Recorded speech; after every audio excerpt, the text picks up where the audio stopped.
Seigneur Jésus-Christ, Père,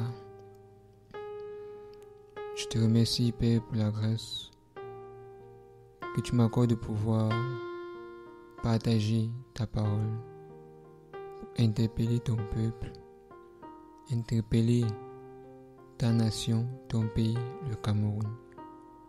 Parler aux Camerounais, parler aux jeunes gens, parler aux jeunes filles, aux pères, aux mères, à tes créatures.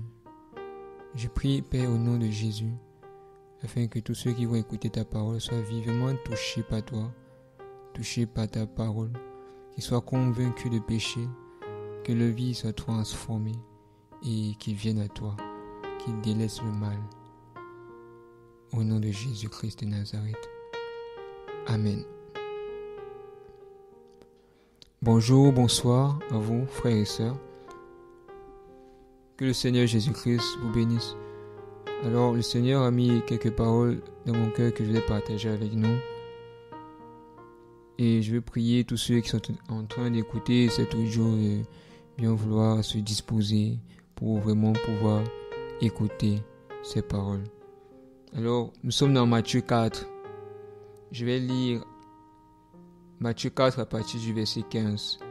Le pays de Zabulon et le pays de Nephtali, de la contrée voisine de la mer, au-delà du Jourdain et la Galilée des gentils. Ce peuple assis dans les ténèbres a vu une grande lumière. Et pour ceux qui étaient assis dans la région et dans l'ombre de la mort, la lumière elle-même s'est levée. Dès lors, Jésus commença à prêcher et a dit, « Repentez-vous, car le royaume des cieux est proche. » Alléluia. La Bible dit que ce peuple qui était assis dans les ténèbres a vu une grande lumière. Et pour ceux qui étaient assis dans la région et dans l'ombre de la mort, la lumière elle-même s'est levée.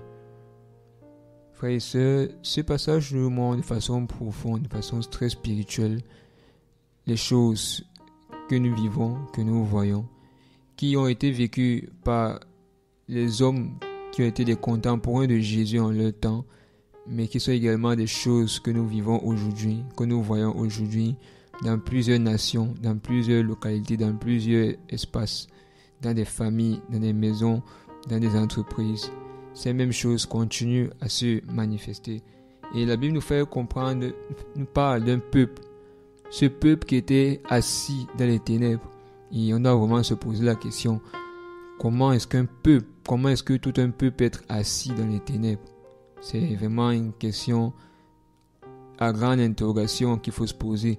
C'est-à-dire, pourquoi est-ce qu'un peuple est assis dans les ténèbres? Pourquoi est-ce que des personnes normales même pourraient accepter de s'asseoir et de demeurer dans les ténèbres? Parce que la Bible dit que Jésus-Christ est la lumière. La véritable lumière qui éclaire, qui change toute vie. Cette lumière n'est rien d'autre que Jésus-Christ de Nazareth. La Bible dit, on va le lire rapidement. Dans Jean 1. Dans Jean 1, on va le lire rapidement. La parole de Dieu parle de Jésus-Christ comme étant la lumière. Donc je vais le lire. Jean 1, à partir du verset 3. Toutes choses ont été faites par elle, et rien de ce qui a été fait n'a été fait sans elle. En elle était la vie, et la vie était la lumière des hommes. Et la lumière luit dans les ténèbres, mais les ténèbres ne l'ont pas reçue. La Bible dit au verset 9, « Cette lumière était la véritable lumière qui, en venant dans le monde, éclaire tout homme. »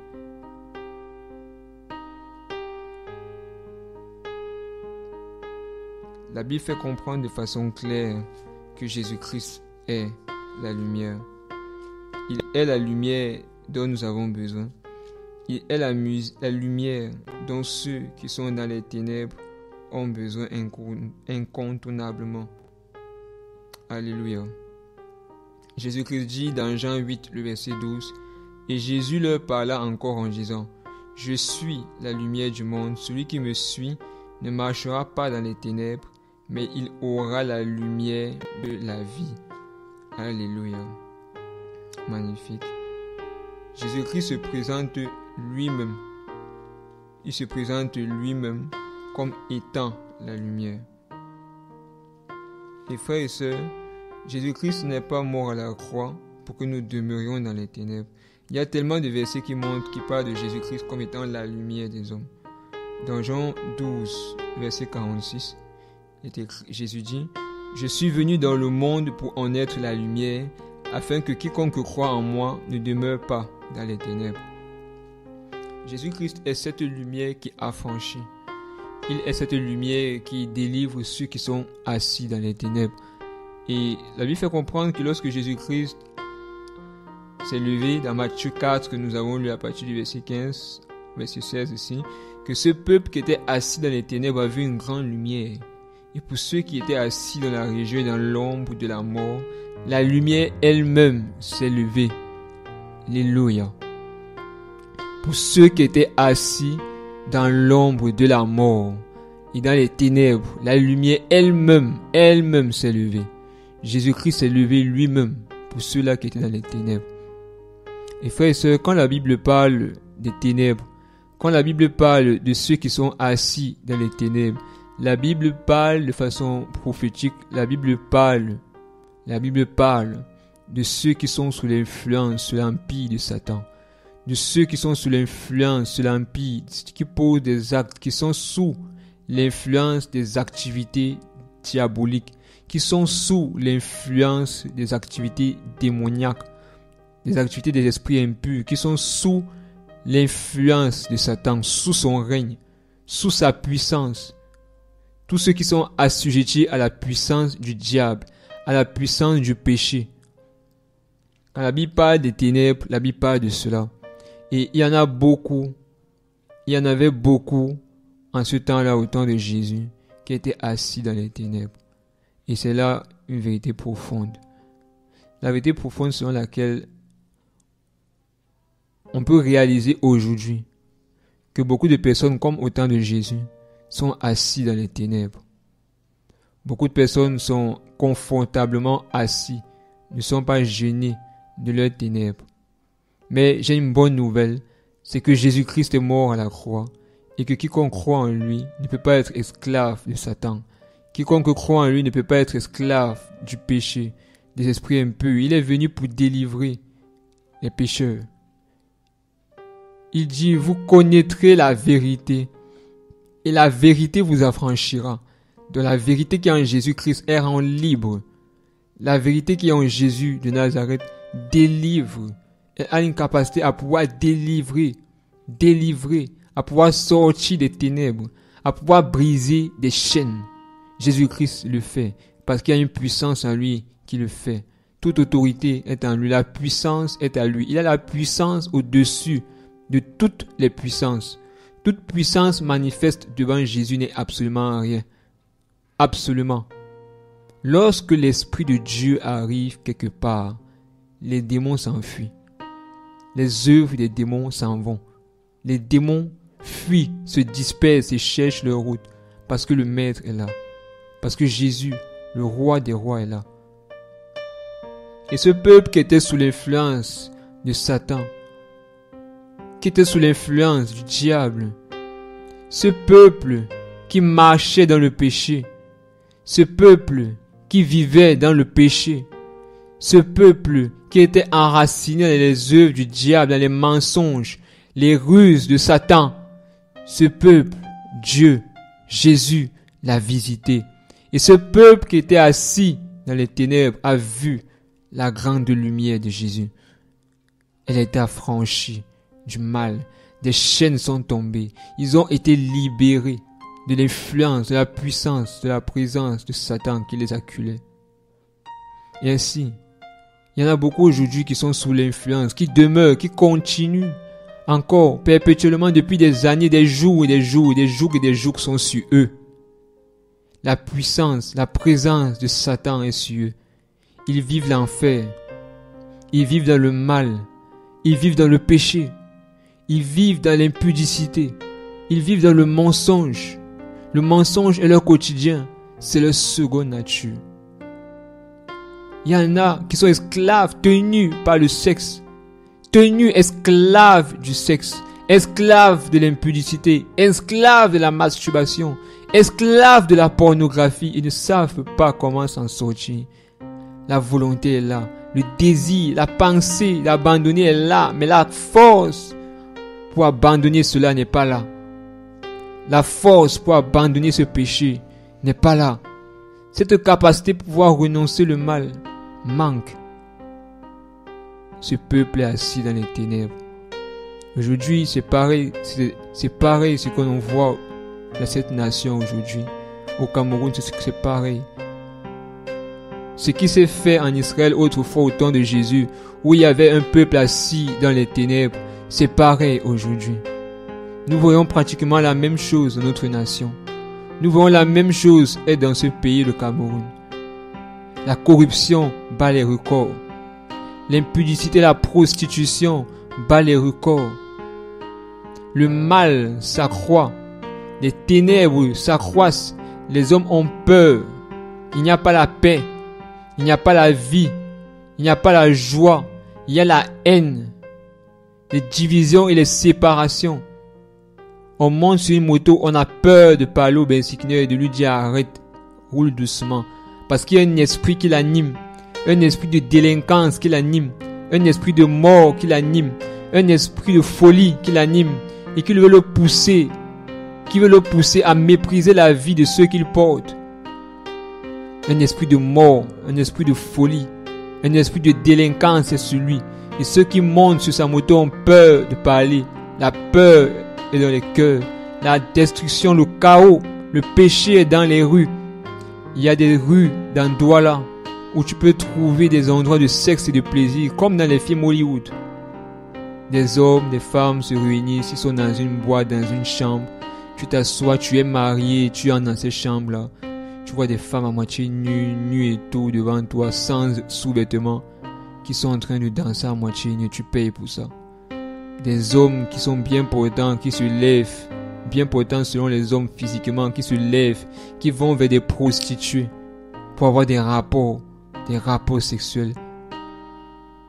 Des hommes connus des femmes connues dans des carrefours pour être des prostituées.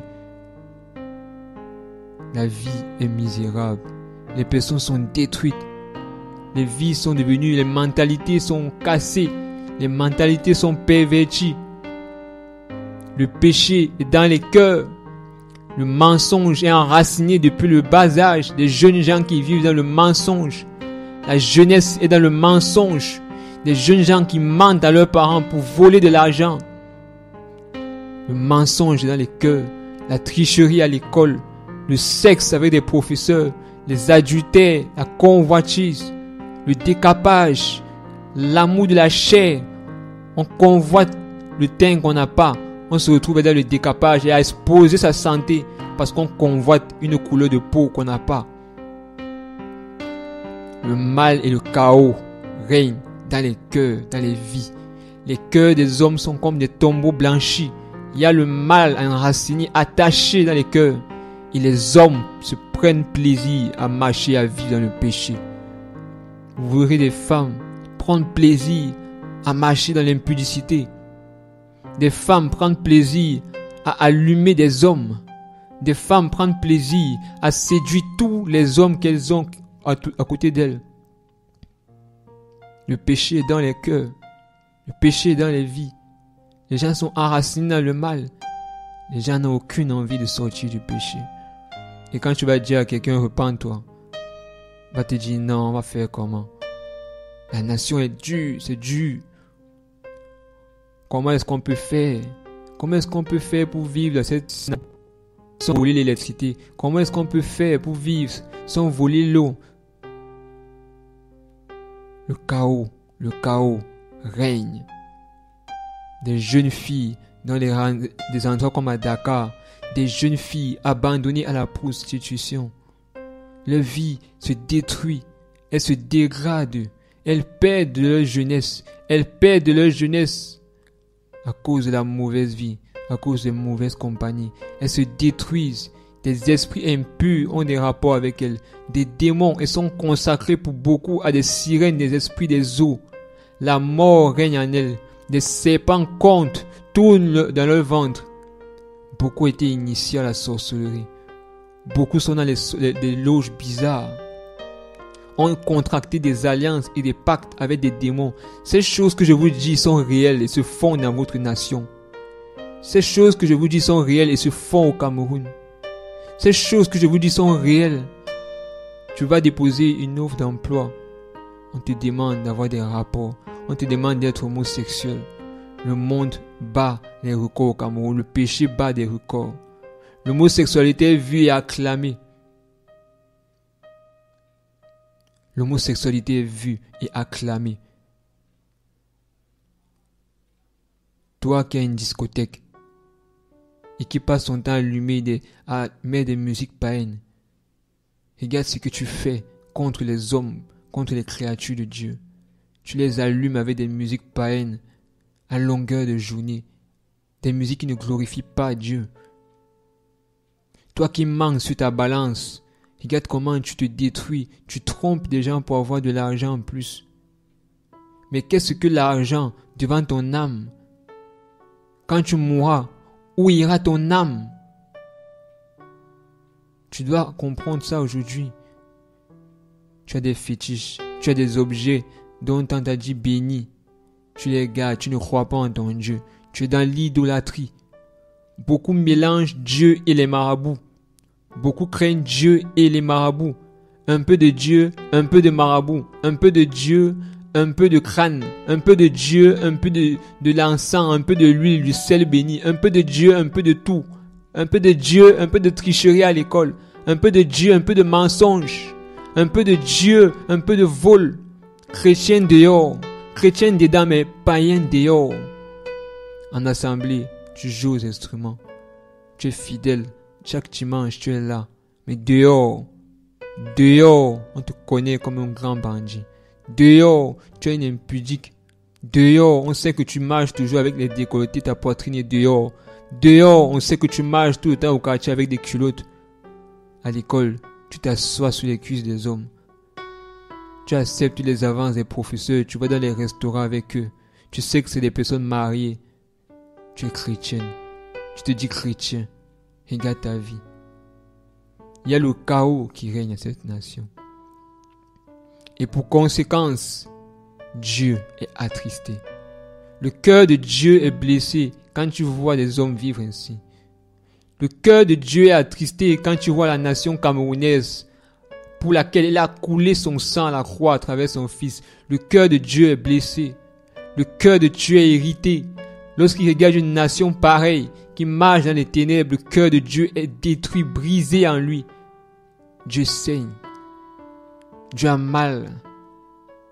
Et pour conséquence, puisqu'il est fidèle et qu'il est juste, puisqu'il est fidèle à sa parole et qu'il est juste et qu'il ne peut se régner, il envoie la malédiction. La Bible dit que la conséquence, le salaire du péché, c'est la mort. Lorsque tu pêches, des malédictions peuvent tomber sur toi. Lorsque tu vis dans le péché, les démons ont accès à ta vie. On aura beau les chasser une fois, deux fois, parce que tu vis dans le péché. Les démons auront toujours de la place. Et puis, ils te détruiront de plus en plus. Les choses iront de pire en pire, de mal en pire. Parce que tu vis dans le péché. Tu as convoqué un pasteur, tu as convoqué deux pasteurs. Le problème, ce ne sont pas les pasteurs. Le problème, c'est toi. Le problème, c'est toi qui dois te repentir. Repens-toi. Ce peuple qui était assis dans les ténèbres a vu une grande lumière. Sans l'apparition de cette grande lumière, ce peuple ne pouvait pas être changé. Aujourd'hui, beaucoup de choses se font dans cette nation parce que les hommes ont accepté de marcher dans le mal. Les hommes ont accepté de renier Dieu. Beaucoup disent qu'ils aiment Dieu, mais se prosternent devant les statues. Beaucoup disent qu'ils aiment Dieu, mais chaque week-end ils vont adorer les crânes. Beaucoup disent qu'ils aiment Dieu, mais ils sont dans les funérailles, ils font des rites, des pratiques bizarres, des cultes de mort. Honorent les morts. Honorent les morts sous leur cercueil, versent de l'huile rouge. Beaucoup disent qu'ils craignent Dieu, mais ils vivent dans le péché, dans les ténèbres. Cela a pour conséquence la malédiction sur cette nation. Cela a pour conséquence la malédiction, la destruction, la mort. La mort. Mais la Bible dit que là où le péché a abondé, la grâce a surabondé. Là où quelqu'un a marché dans les ténèbres pendant longtemps, la grâce a surabondé. Il y a une grâce qui est disponible pour couler sur ta vie. Il y a une grâce qui est disponible pour couler sur ta vie. Il y a une grâce qui est disponible. Il y a une grâce qui est disponible pour couler sur ta vie. Dieu est bon. Dieu est amour. Dieu veut te sauver. Dieu veut te sauver. Nation camerounaise, peuple camerounais, jeunes gens, jeunes filles, vous qui travaillez pour le gouvernement, vous qui êtes dans les choses impures, vous qui êtes dans le vol, dans des loges, des sectes, Dieu veut vous sauver. Parce que Dieu vous aime. Vous qui êtes en entreprise et qui êtes dans la tricherie, dans le hors process, dans les surfacturations, vous qui volez vos employeurs, vous qui volez les papiers hygiéniques de l'entreprise, Dieu vous aime. Dieu vous aime. Dieu vous aime. Dieu vous aime. Réalisez l'amour de Dieu pour vous. Réalisez la grâce de Dieu pour vous disponible en ce moment. Le salut de Dieu s'approche de vous. Le salut de Dieu s'approche de vous. Dieu est prêt à vous transformer. Dieu est prêt à vous changer. Dieu est prêt à vous donner des vêtements nouveaux. Dieu est prêt à vous offrir un nouveau départ. Dieu est prêt à recommencer toutes choses avec vous. Dieu est prêt à le faire. Seulement si vous prenez la décision d'abandonner le péché aujourd'hui. Seulement si tu prends la décision d'abandonner le péché aujourd'hui. Si tu prends la décision d'abandonner le péché aujourd'hui, Dieu entrera dans ta vie. Dieu entrera dans ton cœur. Il mettra dehors les esprits impurs qui te lient dans le péché. Ces esprits de mort qui te lient dans le péché, ils les lieront, ils partiront à cause de sa sainte présence. La sorcellerie qui te dérange sera chassée à cause de la présence de l'Esprit de Dieu. Si tu prends sur toi aujourd'hui de te repentir, si tu commences à te repentir, repens-toi, repens-toi, repens-toi Cameroun, repens-toi, repentez-vous, repentez-vous, repentez-vous, repentez-vous du péché, sortez du péché, vous qui marchez dans le péché, repentez-vous. Repentez-vous de la fornication, repentez-vous, repentez-vous de la corruption, repentez-vous, repentez-vous de la masturbation, repentez-vous, repentez-vous de la sorcellerie, repentez-vous, repentez-vous. Il y a une place auprès de Dieu pour vous. Il y a une grâce qui est disponible auprès de Dieu pour vous. Dieu veut vous sauver. Dieu veut vous délivrer. Dieu veut te délivrer du péché. Dieu veut te sauver. Dieu voit le salut de ton âme. Si tu meurs comme ça, c'est fini pour toi. Si tu meurs dans le péché, c'est fini pour toi. Imagine-toi si tu meurs comme tu es en ce moment. Toi qui joues et qui blagues avec le péché. Si tu meurs comme toi, comme tu es, c'est l'enfer. Si tu meurs comme ça, c'est fini pour toi. Dieu veut que tu sois sauvé. Dieu veut que tu sois sauvé. Dieu veut que tu sois sauvé. Dieu veut essuyer les larmes de ton cœur. Dieu veut que tu essuies les larmes de ton cœur. Aujourd'hui, c'est difficile à cause du péché, oui, mais toi-même, tu marches dans le péché. Toi-même, tu vis dans le péché. Commence par te repentir avant d'accuser les autres. Commence à te repentir de ta vie, de la vie que tu mènes avant d'accuser les autres. S'il te plaît, repens-toi. Repens-toi. Repentez-vous. Jésus veut vous délivrer. Jésus-Christ vous aime. Jésus a mis ses yeux sur vous. Le regard de Dieu est sur vous. Il y a beaucoup parmi vous qui ne saviez pas les grands projets que Dieu a d'avance planifiés pour vous. Il y a des projets de bonheur que Dieu a préparés d'avance pour vous. Parce qu'il vous aime. Il a un avenir meilleur pour vous. Il a des promesses excellentes pour vous. Des promesses qu'un amant ne peut pas te donner. Des promesses qu'un homme ne peut pas te donner. Un homme t'aime aujourd'hui parce qu'il voit ton corps. Demain, quand ton corps aura coulé, il t'abandonnera. Mais Dieu te fait des promesses plus excellentes que les siennes. Dieu te fait des promesses qu'un homme ne peut te faire. Il te promet la vie éternelle. Il te promet l'éternité avec lui. Il te promet un lieu où il n'y aura plus de pleurs ni de douleurs. Il y en a qui ont été violés et qui ont la haine des hommes à cause de ces séquelles. Oh, Dieu veut guérir ton cœur. Dieu veut guérir ton cœur. Il y en a qui ont des blessures dans le cœur qui n'ont jamais été guéries. Des situations, des scènes choquantes de par leurs proches, leurs parents qui n'ont pas encore été guéris. Dieu veut guérir ton cœur. Il y en a qui vivent dans le péché, mais ne savent pas que Dieu ne justifie pas le péché. Devant Dieu, il n'y a aucun péché qui peut être légal ni justifiable. Aucun. Pour cette raison, Dieu, voyant la perte des hommes, il a envoyé son Fils mourir sur la croix, mourir sur un morceau de bois.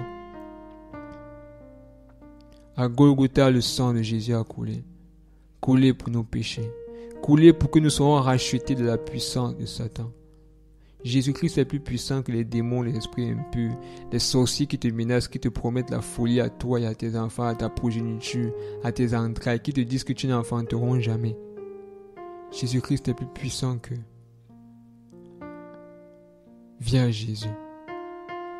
Viens à Jésus. Il va te délivrer du péché. Viens à Jésus pour qu'il te délivre du péché et qu'il change ta vie. Qu'il donne du sens à ta vie. Qu'il apporte la bénédiction sur toi. Qu'il apporte la bénédiction sur toi.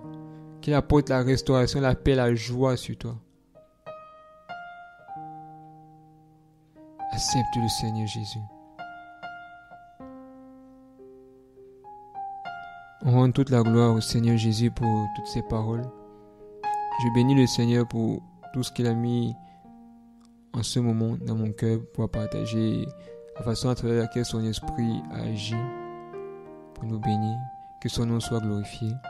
S'il existe des personnes qui voudraient être suivies, avoir des conseils, peuvent juste écrire dans les commentaires, nous dire ce dont ils ont besoin. Et par la grâce de Dieu, on pourra se disposer pour aller vers vous. Et par la grâce de Dieu, on pourra vous dire, vous aider selon que le Seigneur le permettra. Que le Seigneur soit glorifié, que le Seigneur soit élevé. Shalom.